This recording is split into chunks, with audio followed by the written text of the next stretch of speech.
उद्या बंजारा समाजाची काशी असलेल्या पोरावली इथे नंगारा भवनाच्या उद्घाटनासाठी देशाचे पंतप्रधान नरेंद्र मोदी येत आहेत। ज्या मतदारसंघात हा कार्यक्रम होत आहे त्या मतदारसंघाचे खासदार संजय देशमुख आहेत। नेमकं त्यांना या कार्यक्रमाचं निमंत्रण आहे की नाही, सरकारी प्रोटोकॉल जे ते पाळले गेले की नाही, आपल्यासोबत स्वतः खासदार देशमुख आहेत। खासदार साहेब, तुम्हाला या कार्यक्रमाचं निमंत्रण आहे का? नाही, आतापर्यंत कोणत्याही प्रकारचं निमंत्रण नाही। या जिल्ह्याच्या कलेक्टर मी त्यांच्याशी चर्चा केली, त्यांना विचारलं की कोणत्या प्रकारच्या पत्रिका छापल्या, कशा प्रकारच्या पत्रिका छापल्या याच्याबद्दल विचारणा केली। त्यांनी मला असं सांगितलं की म्हणजे इतक्या हास्यास्पद त्यांनी उत्तर दिलं की ती जी पत्रिका आहे ती पत्रिका आम्ही PM हाऊसमध्ये पाठवलेली आहे आणि PM हाऊसमधून अप्रूव्हल आल्यानंतर मग आम्ही पत्रिका छापणार आहे। हे साधारणतः 3 ते 3:30 वाजता या जिल्ह्याच्या कलेक्टरशी मी चर्चा केली। म्हणजे उद्या कार्यक्रम मोदी साहेबांचा, माननीय देशाचे पंतप्रधान मोदी साहेब येऊन राहिले, या लोकसभेचा मी खासदार आहे। यानंतर त्या कलेक्टर जर असा मला उत्तर देत असतील, म्हणजे तुम्ही विचार करा की त्यांनी सांगितलं की PM ऑफिसमध्ये पत्रिका पाठवण्याचं काय कारण आहे, हे पत्रिका याच ठिकाणी छापल्या जातात। पण ते चला जाऊ द्या, ठीक आहे, कोणाला क्रेडिट घ्यायचं असेल त्या गोष्टीबद्दल, परंतु हे जे पैसे आहे सरकारचे पैसे आहे, लोकांच्या टॅक्समधले पैसे आहे, हे सर्वसामान्य जनतेचे पैसे आहे। त्याच्यामुळं जो प्रोटोकॉल पाळायला पाहिजे तो प्रोटोकॉल पाळला नाही तरी आम्ही त्या गोष्टीसाठी काही हपापलेले लोक नाही। आम्हाला जनतेनं 20 लाख मतदारांनी मला त्या ठिकाणी निवडून दिलेलं आहे। त्याच्यामुळं मी जनताने निवडून दिलं असल्यामुळं जनतेचाच प्रोटोकॉल माझ्यासाठी महत्त्वाचा आहे। बाकी ह्या गोष्टी आता गौण स्वरूपाच्या आहे।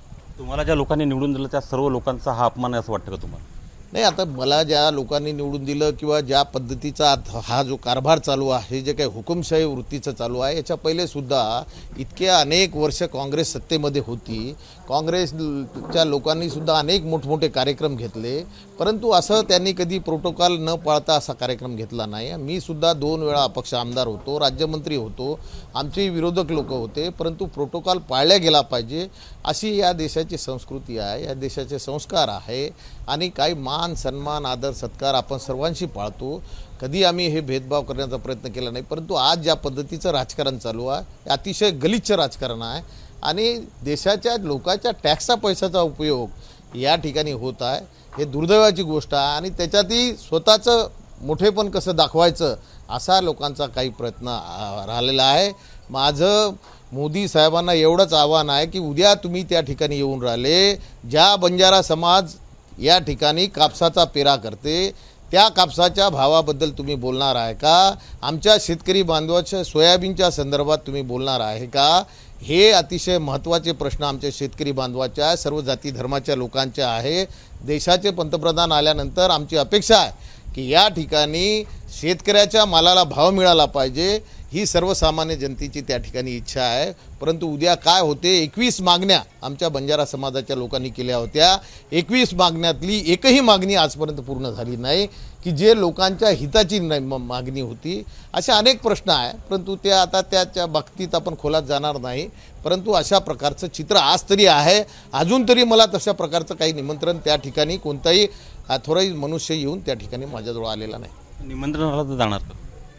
नाही, निमंत्रणच आलं नाही तर मी जाण्याचा प्रश्नच येत नाही। निमंत्रणच अजून आलेलं नाही किंवा तसं प्रोटोकॉलप्रमाणे ज्या पद्धतीनं पत्रिका छापून ज्या पद्धतीने व्हायला पाहिजे तसं काही चित्र मला दिसत नाही। सबकुछ संजय राठोड, म्हणजे संजय राठोड आणि त्यांच्या पक्षाचा आणि महायुतीच्या प्रचाराचा संपूर्ण हा इव्हेंट असल्याचं एक टीका होत आहे, तुम्हाला काय वाटतं?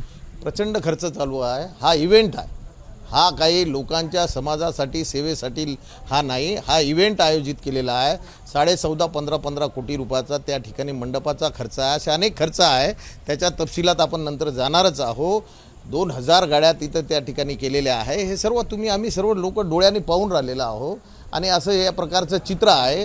परंतु ज्या लोकांनी लोकशाही पद्धतीनं मला त्या ठिकाणी निवडून दिलेलं आहे ते लोकशाही पद्धतीनं त्या ठिकाणी झालं पाहिजे अशी प्रामाणिक इच्छा माझी आहे, आमच्या मतदारांची तशी प्रामाणिक इच्छा आहे। परंतु या पद्धतीचं या ठिकाणी काही दिसत नाही। असं चित्र या ठिकाणी. लोकसभेचा खासदार म्हणून तुमचा जो विशेषाधिकार आहे त्याचा हनन झालेला आहे, याची तक्रार लोकसभा अध्यक्षाकडे करणार आहात का? त्याची लोकसभा अध्यक्षाकडे याची तक्रार करणार आहे. याच्यापूर्वी सुद्धा यवतमाळ जिल्ह्यामध्ये असेच प्रकार घडलेले आहे. त्या बाबतीत सुद्धा त्या जिल्ह्याच्या कलेक्टरला त्या ठिकाणी मी दिलं. त्याच्यानंतर त्यांनी सुद्धा प्रोटोकॉल पाळण्याचं काम केलं आणि त्याच्यानंतर सर्व पत्रिका छापून त्या ठिकाणी करण्यात आल्या. परंतु वाशिम जिल्ह्याच्या कलेक्टरनी या ठिकाणी अवहेलना केलेली आहे.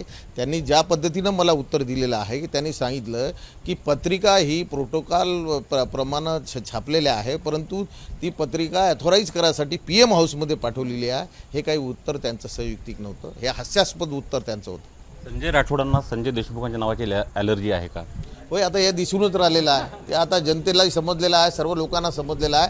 परंतु माझं एकच म्हणणं आहे की 20 लाख लोकांचा मतदारसंघामध्ये सर्वसामान्य सर्व जाती धर्माच्या म्हणजे विशेष करून बंजारा समाजाच्या बांधवांनी सुद्धा मोठ्या प्रमाणावर त्या ठिकाणी मला मतदान केलेलं आहे. त्यांच्यासुद्धा आशीर्वाद, संत सेवालाल महाराजांचा आशीर्वादसुद्धा प्रामुख्यानं आम्हाला दरवेळी त्या ठिकाणी राहिलेला आहे. मी ज्या मतदारसंघात राहतो त्या ठिकाणी मोठ्या प्रमाणावर आमच्या बंजारा समाजात बांधव राहते. त्या लोकांनीसुद्धा मोठ्या प्रमाणावर त्या ठिकाणी मला मतदान केलेलं आहे. अशातला भाग नाही की त्या लोकांनी मला मतदान केलेलं नाही, त्यांनी सुद्धा मला मोठ्या प्रमाणावर मतदान केलं. शेवटचा प्रश्न विचारतो, ज्या दिवशी नंगारा भवनाचं भूमिपूजन झालं होतं त्या दिवशी उद्धव ठाकरे आणि तेव्हाचे मुख्यमंत्री देवेंद्र फडणवीस यांनी सोबत नंगारा वाजवला होता. मात्र उद्या उद्घाटन होत आहे. उद्धव ठाकरेंना पूर्ण म्हणजे तुम्ही त्यांच्या पक्षाचं प्रतिनिधित्व करता, पूर्ण बायपास करण्याचा हा प्रयत्न आहे. ज्या नगारा भवनाचं उद्घाटन होत आहे त्या नगारा भवनाला 100 कोटी रुपये देण्याचं काम माननीय पक्षप्रमुख उद्धव बाळासाहेब ठाकरे यांनी केलेलं आहे. त्यांच्या संकल्पनेतून हे नगारा भवन त्या ठिकाणी उभं झालेलं आहे. हे सर्वसामान्य बंजारा समाजाच्या बांधवाला हे सर्व माहीत आहे. जे काही नगारा भवन उभं झालेलं आहे ते माननीय पक्षप्रमुख उद्धव बाळासाहेब ठाकरे यांनी सुरुवात, पोरादेवीच्या तीर्थक्षेत्र विकासाची सुरुवात माननीय पक्षप्रमुख उद्धव बाळासाहेब ठाकरे यांनी केलेलं आहे. हे बंजारा समाजाचे या ठिकाणी उभे असलेले सर्व बांधवांना सुद्धा माहीत आहे आणि तशा पद्धतीचे त्यांनी सुद्धा सर्वसामान्य जनतेला त्या ठिकाणी सांगितलेलं आहे. उद्याच्या कार्यक्रमासंदर्भातली भूमिका काय असेल? नाही, उद्याच्या कार्यक्रमाच्या संदर्भातली आमची भूमिका काही वेगळी भूमिका नाही, परंतु ज्या पद्धतीचं या देशामध्ये ज्या पद्धतीनं लोकसभेच्या सदस्याचा सन्मान व्हायला पाहिजे त्या पद्धतीचं निमंत्रण बाकीच्या गोष्टी जे काय असेल प्रोटोकॉलप्रमाणे ते केल्या गेल्या पाहिजे, परंतु या जिल्ह्याच्या कलेक्टरने ते केलेला नाही.